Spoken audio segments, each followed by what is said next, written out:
మేనకను రంభను శీఘ్రాతి శీఘ్రంగా భూలోకానికి పంపి వారిరువురి తపస్సును భగ్నం చేయండి. అలాగే చేస్తాను దేవేంద్ర.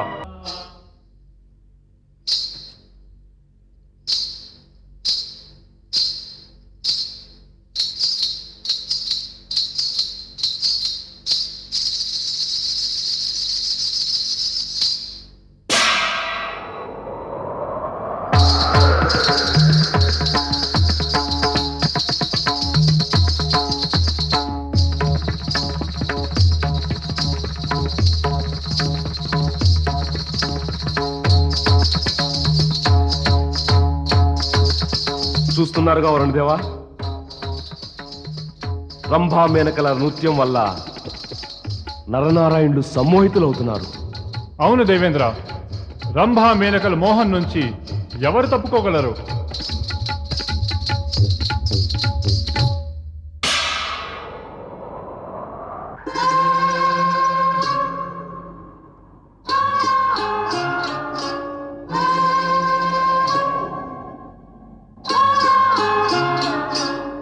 చూద్దాం ఇంక ఎంతసేపు తపస్సు చేస్తారో వీరిరువురు. అన్నయ్య నారాయణ, దేవేంద్రుడు మన తపస్సును భగ్నం చేయడానికి తగిన చర్య తీసుకున్నాడు. మన తపస్సు కొనసాగించాలంటే మనం కూడా తగిన ఏర్పాట్లు చేసుకోవాలి.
క్షమించండి, క్షమించండి.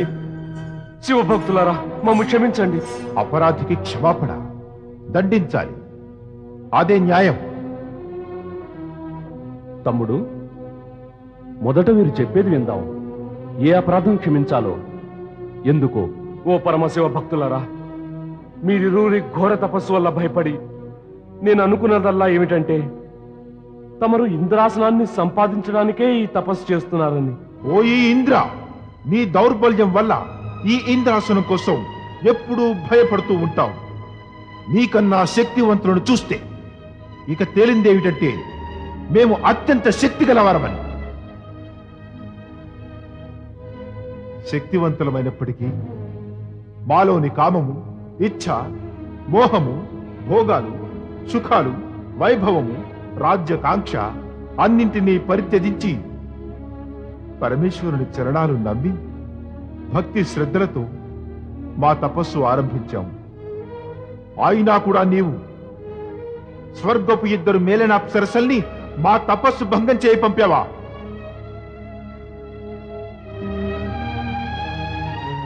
చూశావుగా ఇంద్ర, నీ స్వర్గంలో వేల కొద్ది అప్సరసలు, కానీ మా ప్రతి రోమంలోనూ అసంఖ్యాకమైన అప్సరసలు శాంతంగా ఉన్నారు.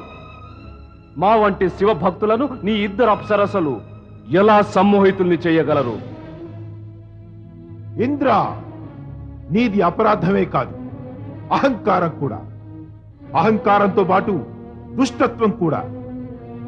ఇక ఒక్కటే మార్గం.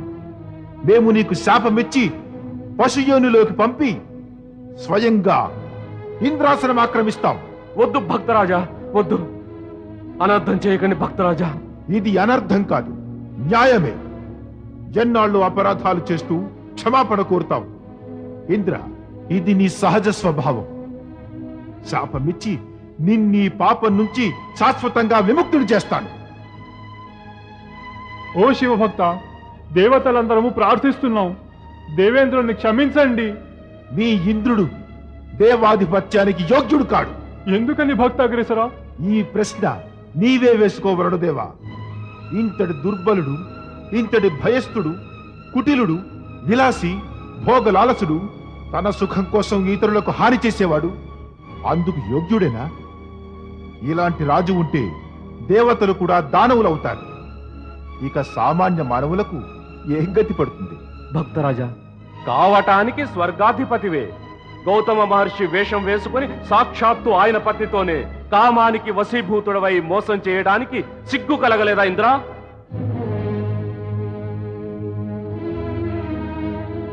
నీ జీవితం కూడా కపటత్వం, భోగ విలాసాలు, అవినీతి, అమర్యాదలతో దుర్గంధపూరితమైన ఒక చెదల పుట్ట. నీవా ఇంద్రుడవు? లోక కళ్యాణం జరగాలంటే ఇదే ఉత్తమం. మేము నీకు శాపమిచ్చి జలపశువుని చెయ్యాలి. ఆగండి భక్తరాజా, ఆగండి. నా ఈ చిన్న అపరాధానికి ఇంత భయంకర శిక్షనివ్వకండి భక్తరాజా. శిక్ష ఎంతటిదో అపరాధి కాదు, శిక్షించే వారే నిర్ణయిస్తారు.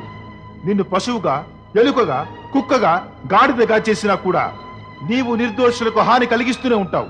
అందుకే నిన్ను పాషాణంగా చేయడం మంచిది. నేను నీకు శాపం ఇస్తున్నాను. క్షమించండి భక్తవర్య, క్షమించండి. దేవేంద్రుడిని క్షమించండి. సుందరి, నీవు సోదరుడు నారాయణుడు ఊర్వుల నుండి జన్మించావు, అందుకే ఊర్వశివయ్యావు. ఇంద్రుని అహంకారం రూపుమాపేందుకు నిన్నేమో రంభా మేనకల కన్నా శ్రేష్ఠురాల్నిగా చేయడానికే నీ సృష్టి జరిగింది. మరి నీవు దేవేంద్రుని క్షమించమని కోరుతున్నావెందుకు? భక్తవర్య, ఇతడు దేవేంద్రుడే కాదు, కళలకు ప్రశంసకుడు, రక్షకుడు కూడా. కళలకు ప్రశంసకుడు, రక్షకుడు? ఇంతటి నీచుడైన వాడు తన గొప్పదనం కాపాడుకోవడానికి ఇంత దుష్టుడవుతాడా?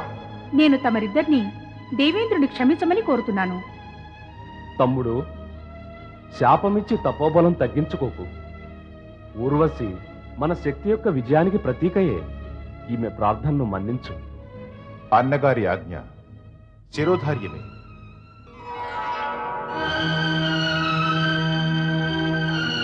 ఇంక నాకేమీ ఆజ్ఞ భక్తరాజా? నేను మీ నుంచే జన్మించాను, ఇప్పుడేం చెయ్యను? ఊర్వశి, మేము తాపసులము. నీ నివాసం మాతోటి వీలు కానేరదు. నీవు నృత్య కళకే సజీవ ప్రతీకవు. దేవేంద్రుని వద్ద స్వర్గంలో కళలకు గౌరవము రక్షణ లభిస్తాయి.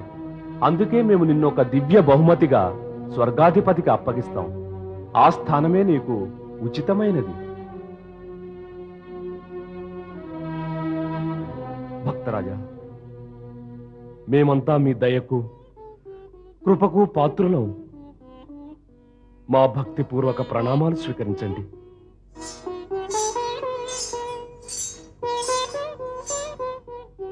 పదవ రోసి.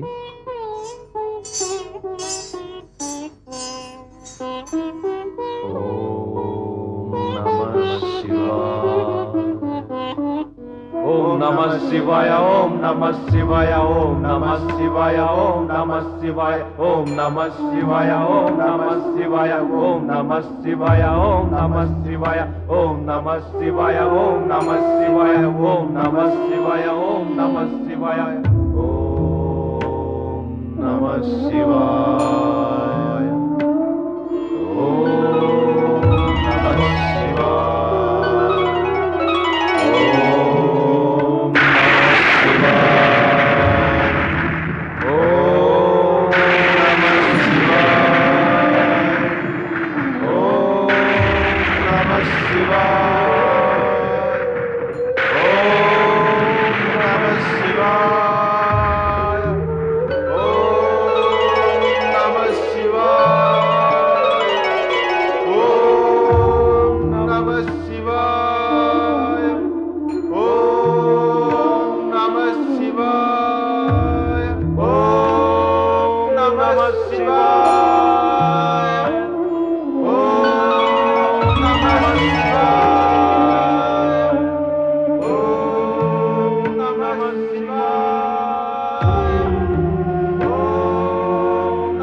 ప్రియ భక్త నరుడా,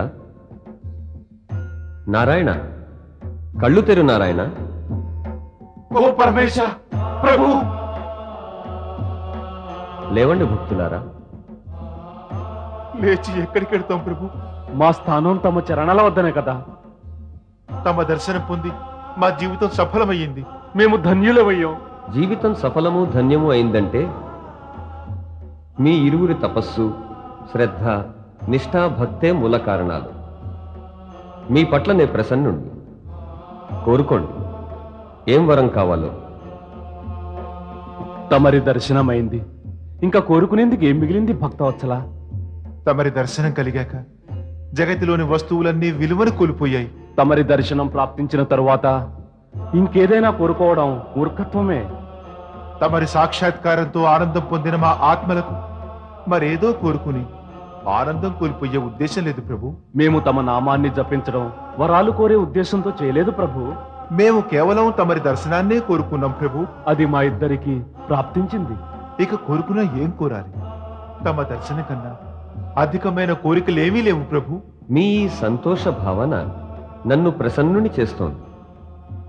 శివభక్తి మార్గం ప్రశస్తం చేశారు.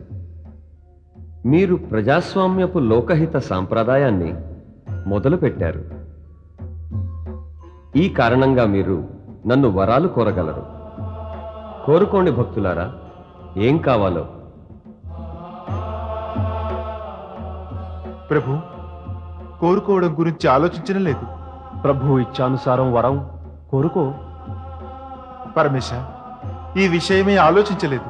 మీ సంతృప్తి, నిస్వార్థ భావనలు మీ ఆదర్శాలకు రూపాన్నిస్తున్నాయి భక్తులారా. మీ ఇద్దరు ఏ మానవాదర్శాలను నిలబెట్టారో అవి రాబోయే యుగాల్లో కూడా ఆదర్శం కాగలవు. ఇక ఎటువంటి కోరిక ఉన్నా కోరండి, వాటిని తప్పక తీరుస్తాను. పరమేశ, మేము తమ నుంచి తమనే కోరుతాం. అవును ప్రభు, తమరి స్థలంలోనే జ్యోతిర్లింగ రూపంలో వెలిసి ఉండండి. హిమాలయాలకు వచ్చే యాత్రికులను ఉద్ధరించేందుకు తమరు ఇక్కడ శాశ్వతంగా జ్యోతిర్లింగ రూపంలో వెలిస్తే యాత్రికులకు మంచి జరుగును. తథాస్తు. లోకహిత భావన వల్ల మీ ఇద్దరికీ అమరత్వం సిద్ధించింది. మీరు కోరినా కోరకపోయినా నేను మాత్రం మీ పట్ల ప్రసన్నుడినై మీకు వరాలు తప్పకుండా ఇస్తాను. తమరిచ్చినదే మాకు 10,000 ప్రభు. మేము భవిష్యవాక్కు వినిపిస్తున్నాం. మీరిద్దరూ ద్వాపర యుగంలో అర్జునుడు కృష్ణుల రూపంలో జన్మిస్తారు. నరుడు అర్జునుడుగాను, నారాయణుడు విష్ణు అవతారమైన కృష్ణుడి రూపంలో.